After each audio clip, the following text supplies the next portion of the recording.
In this video, we're exploring 10 forgotten meals that kept families going during some of the toughest times in American history.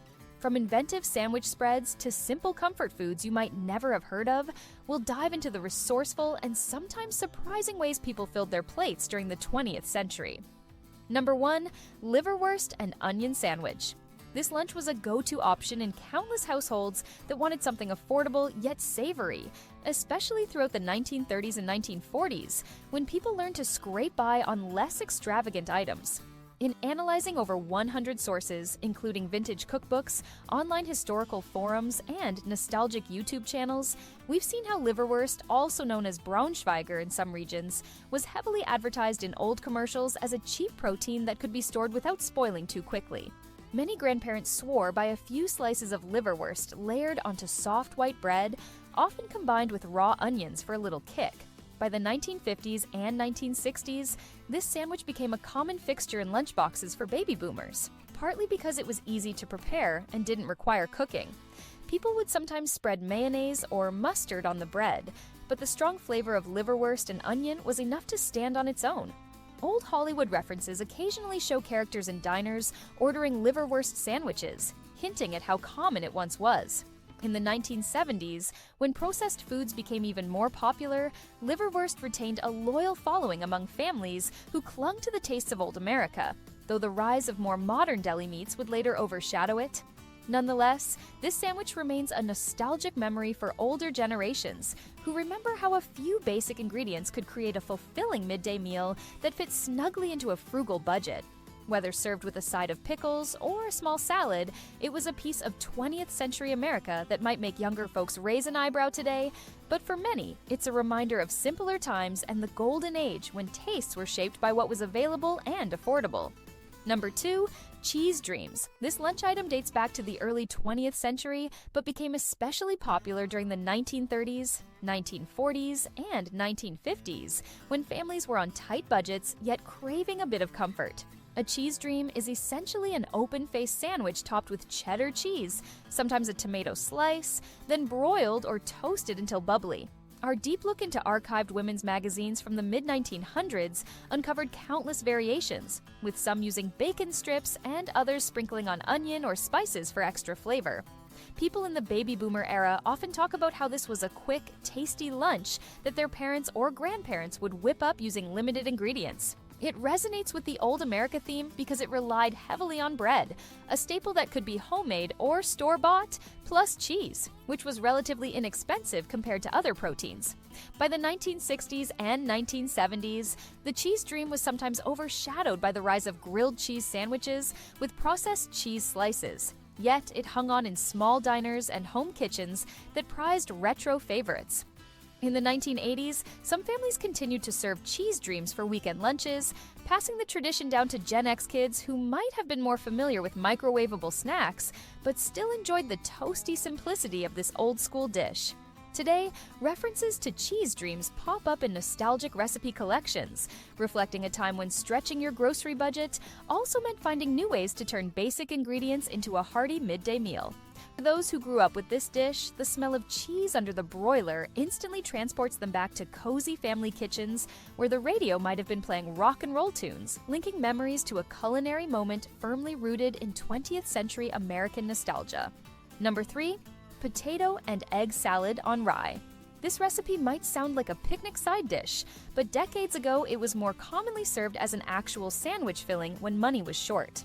By combining mashed or diced potatoes, chopped hard-boiled eggs, a bit of mayonnaise, and onions or pickles for tang, families created a hearty spread that could sit between slices of rye bread. Going through old newspaper recipe columns from the 1930s and 1940s, we found that this mashup made sense because potatoes were easy to grow in personal gardens, and eggs were often collected from backyard hens. Baby boomers sometimes recall their parents talking about lunches in the 1950s that included this starchy filling, especially if they lived in regions with a strong Central or Eastern European heritage, where rye bread was common. During the 1960s and 1970s, families innovated on the recipe by adding leftover vegetables or bits of ham, turning the humble salad into a more filling midday meal. This dish is deeply entwined with old America, reflecting a time when every scrap of food was used efficiently. Some small-town restaurants even featured a potato and egg salad sandwich as a lunchtime special, quietly reminding everyone of the Depression and wartime rationing that shaped the cooking habits of that era. Though not as well known among modern lunch options, it's a nostalgic gem that speaks to the resilience of past generations, who managed to create satisfying meals from the simplest pantry staples. In certain corners of the internet, older folks still share family recipes for potato and egg salad, recalling how, despite the challenges of the Great Depression, the meal brought people together around the table, forging memories that lasted long after the economic hardships faded. Number 4. Deviled chicken spread. Similar in spirit to deviled ham, this spread was a practical lunchtime solution for people in the 20th century who wanted to repurpose leftover chicken and add a kick of flavor. Our exploration of older cookbooks from the 1920s through the 1950s unearthed a variety of deviled recipes, all involving mustard, paprika, a bit of mayonnaise, and sometimes chopped pickles or onions for extra zest. The beauty of deviled chicken spread lay in its adaptability. Home cooks in the 1930s and 1940s would shred whatever leftover chicken they had and mix it with affordable pantry staples to create a new dish that could be served on crackers or bread. During the 1950s, baby boomers might have seen a can of deviled chicken on supermarket shelves, as brands caught onto the trend and began marketing convenience versions. In the 1960s and 1970s, deviled chicken spreads started popping up in potluck gatherings, bridging the gap between lunch, snack, or even party appetizer. Old commercials occasionally touted these deviled products as being perfect for busy mothers who needed a quick, protein-packed lunch. And while it never achieved the legendary status of some other midday staples, many families in America kept a jar of homemade deviled chicken in the fridge, ready to scoop onto toast. By the time the 1980s rolled around, the variety of processed and packaged spreads expanded, but some baby boomers and Gen X folks still carried a soft spot for that tangy, piquant flavor that reminded them of lunches at Grandma's house. The deviled chicken recipe underscores the thrifty spirit of old America, when no bit of food went to waste, and creative combinations were the key to keeping meals interesting without breaking the bank. Number 5. Rice and raisin pudding lunch bowl. While rice pudding is often considered a dessert, our research into 1930s and 1940s lifestyle magazines shows that many families would serve it as a midday meal. Especially when there wasn't much else available, the dish could be made in larger quantities using leftover rice, milk, sugar, and a handful of raisins or other dried fruit. Grandparents who remember struggling through the Great Depression or the lean war years recount how a warm bowl of rice pudding at lunchtime kept hunger at bay, especially if the family had limited protein sources. It was commonly spiced with cinnamon or nutmeg, both of which were cheap and easy to store.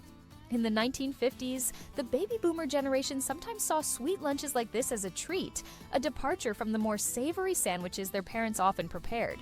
As the 1960s and 1970s arrived, convenience products like instant pudding mixes overshadowed traditional rice puddings, but the homemade version survived in many rural areas where families clung to heritage recipes.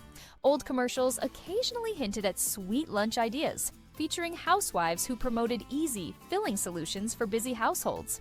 By the 1980s, rice pudding was no longer a mainstay midday meal, but many older folks still enjoyed making a batch for nostalgic reasons, recalling how this sweet, creamy dish felt comforting in times when every meal had to stretch. It represents another facet of 20th century America, the resourceful use of inexpensive staples, turning them into satisfying, memory-laden dishes that remind us that lunch doesn't always have to be a sandwich to fill our bellies and bring a moment of contentment. Number 6. Vienna sausage and grits bowl. This dish appeared throughout the southern regions of old America during the 1930s, 1940s, and beyond, taking advantage of the affordability of both cornmeal-based grits and canned Vienna sausages. From reading diaries and letters preserved in regional archives, plus over 100 online posts from people reminiscing about their grandparents' meals, we see that a simple bowl of grits topped with sliced Vienna sausages could be a quick lunch for people who didn't have easy access to fresh meat. During World War II, when rationing was in place, families could still buy Vienna sausages, and grits were inexpensive to produce and purchase, especially in rural communities. Baby boomers in the 1950s and 1960s talk about how this dish was often served in school cafeterias or at home when parents needed a fast and filling option. The 1970s saw a wave of processed food innovations, and canned products like Vienna sausages remained popular for a while, partly because of aggressive marketing strategies in old commercials that highlighted convenience. In the 1980s, a growing emphasis on fresh foods began to overshadow these older staples. Yet for many Southerners, the memory of a steamy bowl of buttery grits with salty sausage slices remains an iconic symbol of frugality, warmth, and the creative cooking methods that defined everyday life in much of the 20th century. Although it might not show up in modern restaurants very often, it still holds a special place in the hearts of those who experienced it, offering a taste of nostalgia that resonates with baby boomers who recall how a single dish could unite a family around the kitchen table when times were tough. Number 7. Pressed tongue sandwich. Though it might raise eyebrows today, pressed beef tongue was actually a popular and economical deli meat in earlier parts of the 20th century. Our close examination of butcher shop advertisements and cooking pamphlets from the 1930s and 1940s reveals that tongue was priced lower than more sought-after cuts, making it a lifesaver for families on strict budgets. After being boiled and pressed into a loaf, it could be thinly sliced and placed on bread with a bit of mustard or pickle relish. Baby boomers recall seeing this in neighborhood delis during the 1950s and 1960s. And while it wasn't the first choice for everyone, it was undeniably affordable and filled the protein gap in a lunch menu. Old Hollywood films sometimes showcased characters ordering tongue on rye, a subtle nod to the era's culinary norms. By the 1970s, as palates shifted toward more mainstream deli meats, pressed tongue began to fade from the average household shopping list. However, certain nostalgic pockets of the USA, especially those with strong immigrant traditions, held onto it well into the 1980s. The sandwich stands as a testament to the no-waste philosophy, wherein every part of an animal could be utilized. Pressed tongue was particularly notable because it could be stored longer than fresh cuts, which was vital in an age before refrigeration became widespread in all households. Though more obscure in modern times, it captures a slice of old America's resourceful spirit, reminding us that baby boomers and Gen Xers grew up in a period when food choices were shaped by availability, price, and the cultural norms of the day, creating a rich tapestry of forgotten flavors that still spark curiosity among those who seek to relive the past. Number 8. Navy bean and molasses sandwich spread. Beans have always been a reliable source of nutrition, and during the 1930s, many families discovered they could mash cooked navy beans with a bit of molasses, maybe some chopped onions, and a pinch of salt, and then use that mixture as a sandwich filler. Our search through community cookbooks from the Depression era and the 1940s shows that people got quite creative with beans when meat was scarce or rationed. The sweetness of the molasses cut through the mild flavor of the beans, creating something like a budget-friendly version of baked beans in a spreadable form. Baby boomers might remember older relatives talking about how this was a perfect lunch for picnics or school days if you wrapped it up tight enough. In the 1950s, with America's post-war economy improving, some folks kept these recipes alive out of habit and nostalgia rather than necessity. By the 1960s and 1970s, convenience foods and the rise of fast food culture made homemade bean spreads less common, yet a few frugal-minded families retained the tradition, especially in rural areas, or among those who liked retro lunches. Old commercials often promoted the idea of sweet and savory blends, so the concept of adding molasses to beans wasn't unusual. The 1980s further distanced families from such Depression-era creations, but many grandparents still shared those recipes, reminding younger generations that simple ingredients could be just as satisfying as expensive ones. This spread might sound unconventional by modern standards, yet it played a valuable role in sustaining households through tough economic times, and stands as another example of how old America turned to creativity and resilience in the kitchen to ensure that nobody went hungry. Number 9. Dried cod and potato cakes. In many coastal and immigrant communities, dried fish was a staple long before refrigeration became widespread. Cod, when salted and dried, could be stored for extended periods, making it a reliable choice for those living through the 1930s and 1940s. People soaked the cod to reduce the salt, flaked it, then mixed it with mashed potatoes, onions, and sometimes an egg to bind it all together. Once shaped into cakes and fried, the result was a crispy, protein-packed lunch that kept well if wrapped correctly. Searching through family diaries and local newspaper clippings from the early to mid-20th century, we found numerous references to these cod potato cakes being a staple midday meal, especially in areas with a history of Portuguese, Scandinavian, or other European influences. Baby boomers who grew up in certain port towns during the 1950s and 1960s remember these cakes fondly, describing them as a taste of tradition passed down through generations.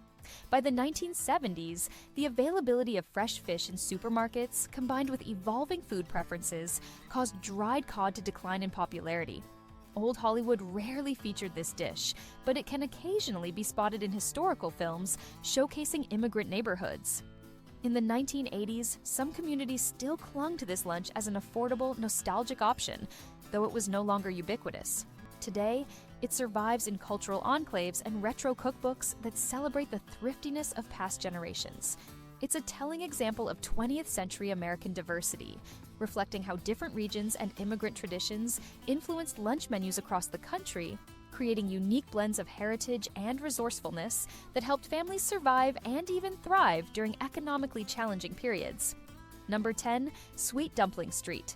Sweet, the hard fat from around an animal's kidneys, might not be the first ingredient that comes to mind for modern cooks, but older generations used it quite frequently to make inexpensive, hearty dishes. Sweat dumpling stew was a lunchtime favorite for large families in the 1930s and 1940s because it stretched cheaper cuts of meat and basic vegetables into a filling meal. By combining flour, suet, baking powder, and a bit of salt, people formed dumplings that puffed up when dropped into a simmering stew filled with whatever vegetables were available: carrots, onions, potatoes, and sometimes turnips. Local historical societies in the Midwest and Northeast preserve recipes that detail how families saved bits of sweet from their butchers or animals they raised themselves. Baby boomers occasionally remember their parents still making versions of this stew in the 1950s and 1960s, especially in rural areas where homemade cooking traditions were strong. As the 1970s brought more processed convenience foods, sweet-based recipes declined, partly because supermarkets didn't commonly stock raw sweet anymore. However, old commercials occasionally featured hearty stew imagery, invoking that warm, comforting feeling central to a midday meal that could sustain a worker or a school child well into the afternoon. By the 1980s, sweat dumpling stew had become a rarity in most urban centers, but some families kept the recipe alive, handing it down to their children or grandchildren as a piece of family heritage that reminded them of the grit and ingenuity it took to manage on a limited budget. In modern times, sweet dumplings might seem old-fashioned or overly fatty, yet they remain an artifact of 20th century American cooking that underscores how resourcefulness and the will to survive shaped everyday meals for countless grandparents. This stew completes the picture of a country that adapted to hardship by experimenting with every available ingredient, creating lunches that still echo through family memories, vintage cookbook pages, and the nostalgic stories shared by baby boomers and older Gen Xers who experienced the tail end of these culinary traditions.